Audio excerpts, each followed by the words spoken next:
श्रावक पर्याय का अभाव होगा तभी मुनि पर्याय का सद्भाव होगा, और मुनि पर्याय का अभाव होगा तब जाकर सिद्ध पर्याय का सद्भाव होगा। इसलिए कहा गया है कि जीवन में इंसान को ध्यान और जीवन के 24 घंटे में से एक बार सामयिक जरूर करना चाहिए।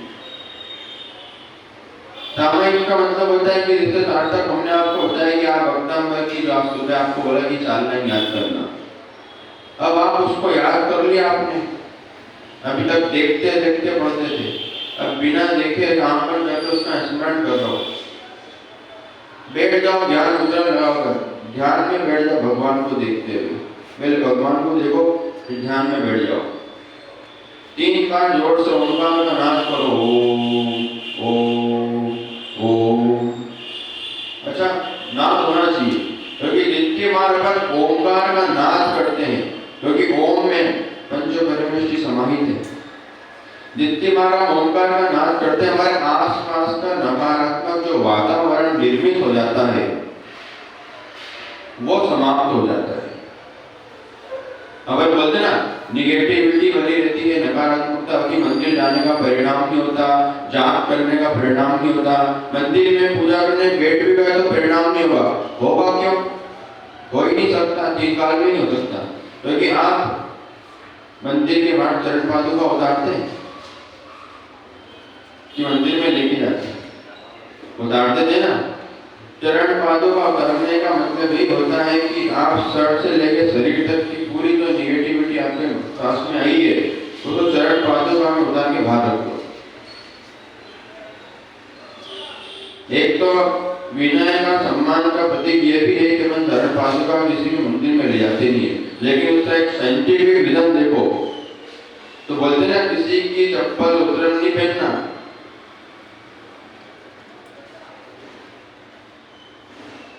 किसी की चप्पल दूसरा नहीं पहनना, क्योंकि उसकी निगेटिविटी सारी उसके अंदर आ जाती है, इसलिए एक दूसरे का वस्त्र नहीं पहना जाता।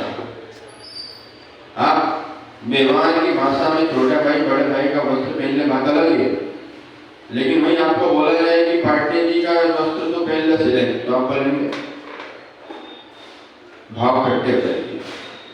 इसी प्रकार जब आप किसी से हाथ मिलाते हैं, मित्रता में गले मिलते हैं, तो सामने वाले की निगेटिविटी देखकर करो। आप क्या करते हैं, गए तुरंत हाथ मिला लिया, उसको सामने वाला कौन सा क्या वसन करता है, कौन सा पाप आदि कार्य करके आ रहा है, वो कौन से किस चीज का छीके आ रहा है, आपने पूरी निगेटिविटी अपने पास ले ली।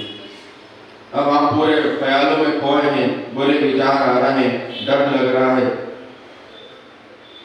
इसलिए हर व्यक्ति को 24 घंटे में से एक सामयिक जरूर कर लेना चाहिए,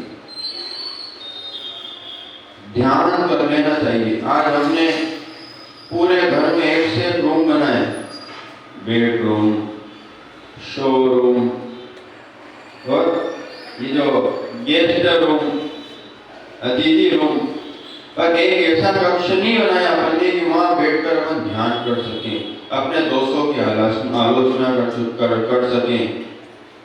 3 करोड़ 9 करोड़ मुनियों को बैठकर एक स्थान पर नमस्कार कर सकें।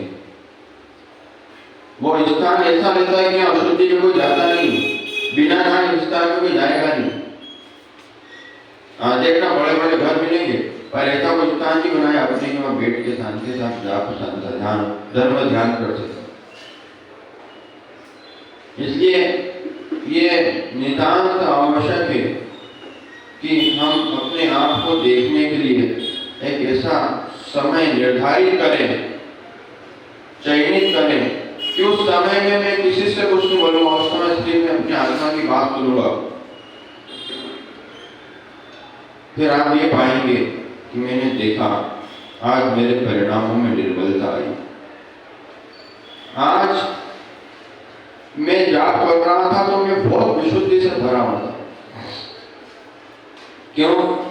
क्योंकि मैं निर्विकल्प होकर एक ऐसे स्थान पर बैठा था जहाँ टेंशन नहीं है, विपरीतताएं नहीं है। और सबसे पहले तो आपको अपने दिमाग को विकल्पों से दूर करना पड़ेगा। विकल्प समझते हैं?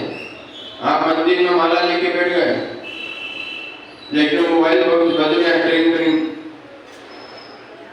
पड़ोसी का टेंशन है उसको, उससे पैसे लेना, उससे पैसे देना, घर पे भोजन कराना, बहू को डांटना,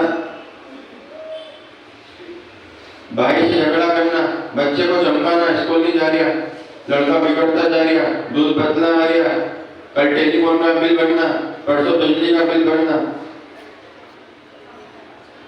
मौसम कचरों के मौसम में कौन कौन जाएंगे।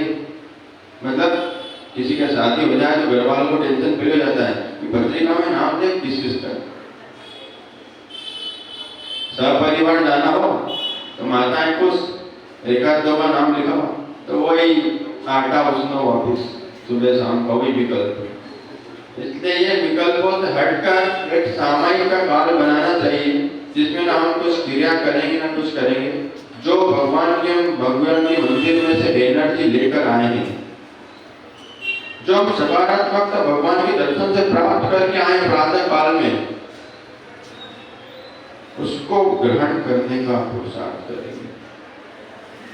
अभी तक आप भगवान को देख लेते हो, लेकिन नरेंद्र भाई 3 लोक के नाथ भगवान की मुद्रा ही ऐसी है कि कोई अभद्र मिलता दृष्टि भी दर्शन कर लेगा, उसकी विशुद्धि बढ़ जाएगी। भगवान को देख के रोने लग जाते कई लोग। आप क्या बात कर रहे हो? पाप करने वाला जीव भी भगवान के सामने अश्रुपात करते देखा है हमने।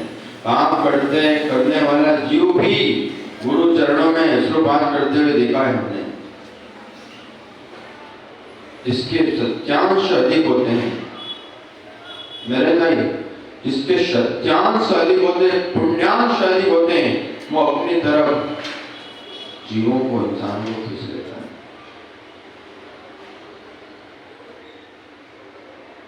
अब आप क्या करते हैं? बस मतलब होगा महाराज जी नमस्तु, भैया जी नमस्ते। तो स्वार्थ सिद्ध करने के लिए पंच परमेष्ठी को मत मानो, स्वार्थ सिद्धि के लिए भाई भाई से मत बोलो, स्वयं की विशुद्धि के लिए, स्वयं के निर्मल परिणामों के लिए एक दूसरे से जजमेंट करते रहो। एक दूसरे को देखकर जजमेंट करने का परिणाम आ रहा है, मतलब आपको भगवान परमात्मा का स्मरण हो रहा है।